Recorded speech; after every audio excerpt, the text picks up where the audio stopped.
On va se mettre dans la peau d'un journaliste turc qui pose une question à Kostas. Kostas! Oui. Un petit résumé de ton bilan à l'OM. Manqué, vu que j'ai pas fait trop. Peut-être que si vous trop, maintenant j'avais devenu accro. J'espère que vous allez bien l'équipe. Aujourd'hui, nouvelle Actu Foot. Les filles, on est samedi, Actu Foot, waouh, assiduité, attention. Effectivement, on essaie de remettre en ordre tout ça, puisque c'est vrai que ces dernières semaines, les Actu Foot, c'était du n'importe quoi. Ça sortait le mardi, le mercredi. Après, on s'en bat les couilles, ça reste une vidéo qui vous permet de vous divertir. C'était difficile d'y croire ou même d'y penser, mais effectivement, bonne nouvelle pour les Marseillais cette semaine, l'équipe, puisque Kostas, qui a eu un bilan plutôt douteux avec l'Olympique de Marseille, bah enfin quitté le club pour le Galatasaray. Ouais, ça fait des heureux. Alors forcément, aujourd'hui l'équipe, on va parler de Mercato, de Ligue 1, mais surtout de deux déclarations. Alors soyez présents jusqu'à la fin de cette vidéo. Puisque je vais pas mentir que j'étais choqué. Ah non, je viens de voir ces deux déclats juste avant de tourner cette vidéo. Et non, franchement, j'étais sûr. Juste avant, vidéo comme toujours sponsorisée par OneFootball, première application de foot sur iOS, Android. Check-moi ça dans la description comme toujours.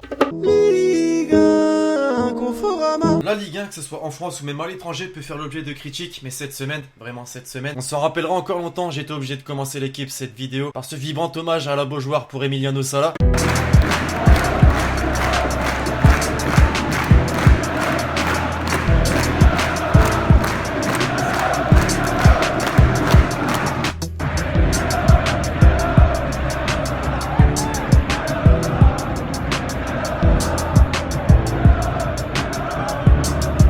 Des tifos, une ambiance de folie et un hommage pour Emiliano Sala, représenté par ses couleurs d'origine, mais aussi des couleurs du FC Nantes. Plus d'une semaine après sa disparition, on est nombreux à imaginer le pire. C'est la triste réalité, mais la nouvelle du jour, l'équipe, est que la famille, qui avait réalisé une cagnotte d'objectif 300 000 € qui a été atteint facilement, va commencer les recherches ce dimanche. Voilà, va croiser les doigts, toujours. Pour en venir à notre championnat de France, on va checker le classement puisqu'il a bougé. Il commence à y avoir de sacrés écarts en top du classement. Je pense par exemple au Paris Saint-Germain. Bon, ça pour le coup, c'est depuis le début de la saison. Mais par exemple, entre le LOSC et Lyon, il y a quand même 3 points qui les séparent. Lyon, Saint-Etienne, pareil. Et derrière, par contre, la lutte pour la 4ème place peut se jouer vraiment sur rien du tout. Et d'ailleurs, grosse affiche dimanche soir, l'Olympique Lyonnais reçoit le Paris Saint-Germain, toujours sans Neymar. D'ailleurs, pour bien vous plomber le moral, les Parisiens, regardez les matchs que Neymar va rater. Ah, ça fait mal. Déjà, ce week-end, forcément, Olympique Lyonnais PSG. Le match aller et retour contre Manchester United en Ligue des Champions. Un classico contre l'Olympique de Marseille. Le quart de finale aussi probable aller de la Ligue des Champions. Et la Coupe de France, bon, ça c'est un petit peu secondaire. Après, tu vas me dire, facilement, le PSG n'est pas à plaindre. Mbappé, Cavani, ça peut faire l'affaire.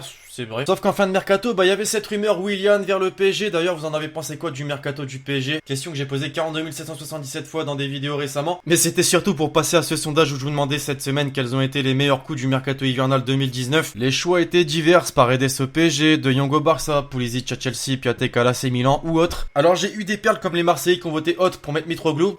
Je vous comprends. Mais sinon, l'autre grande majeure partie est De Jong au Barça. Répondez à ce sondage dans les commentaires ou allez même voter, c'est dans l'onglet communauté de la chaîne, vous connaissez la recette. Et pour en revenir à Neymar rapidement, pour ceux qui se demandent encore si un retour au Barça est possible. ¿Qué tal, Ney? ¿Cómo estás? ¿Cómo estás? ¿Qué te dijo el médico? ¿Has probado bien? ¿Todavía sueñas con volver al Barça o no? ¿Hablas con tus compañeros? ¿Es verdad que estás llamando al Barça para volver? Me toca los cojones. Me casse pas les couilles, t'as ta réponse.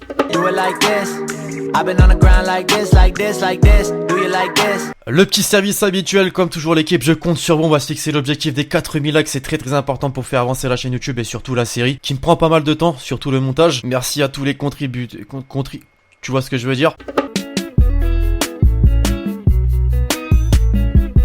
Je vous parlais de déclarations choquantes en introduction, on est en plein dedans et on va commencer avec le PSG qui s'est fait un nouvel ennemi, ou presque, parce qu'il l'était déjà, entre guillemets. Jean-Michel Aulas qui a déclaré cette semaine, les amis, le PSG est dans l'irréel et nous, on va jouer contre un État. On ne va pas dire que l'on est le pays uniquement des gilets jaunes, mais un peu de décence devrait être ressenti par les instances et les politiques. Alors c'est vrai que le PSG a de l'argent, il y a des côtés négatifs comme des côtés positifs. Je pense par exemple au fait que la Ligue 1 est plus regardée et des joueurs comme Neymar, Mbappé, qui étaient déjà en France, donc Cavani plutôt, accepte de rejoindre un club dans un championnat pas très ouf, je veux pas le rabaisser, mais on est d'accord pour dire que c'est en dessous de la Liga, la première ligue là, quand même. Alors les Parisiens, je compte sur vous pour me dire ce que vous avez pensé de cette déclaration d'Aulas.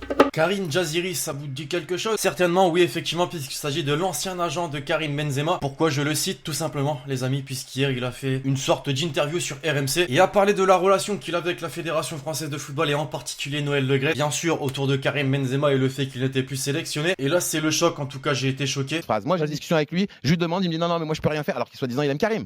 Et à la fin il va me dire à un moment donné ouais mais moi je suis pas un arabe comme vous. Je dis comment?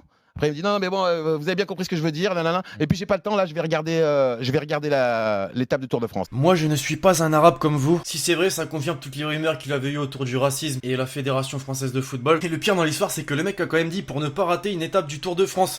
C'est fort quand même.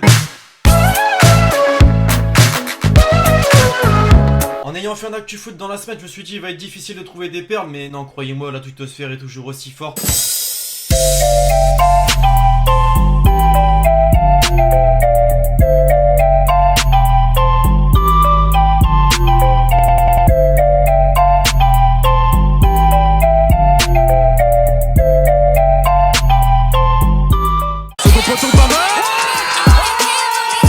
Je vais laisser le Barça et Karim Benzema se mettre à l'œuvre. Vous me ferez votre top 3 buts de stop but cette semaine.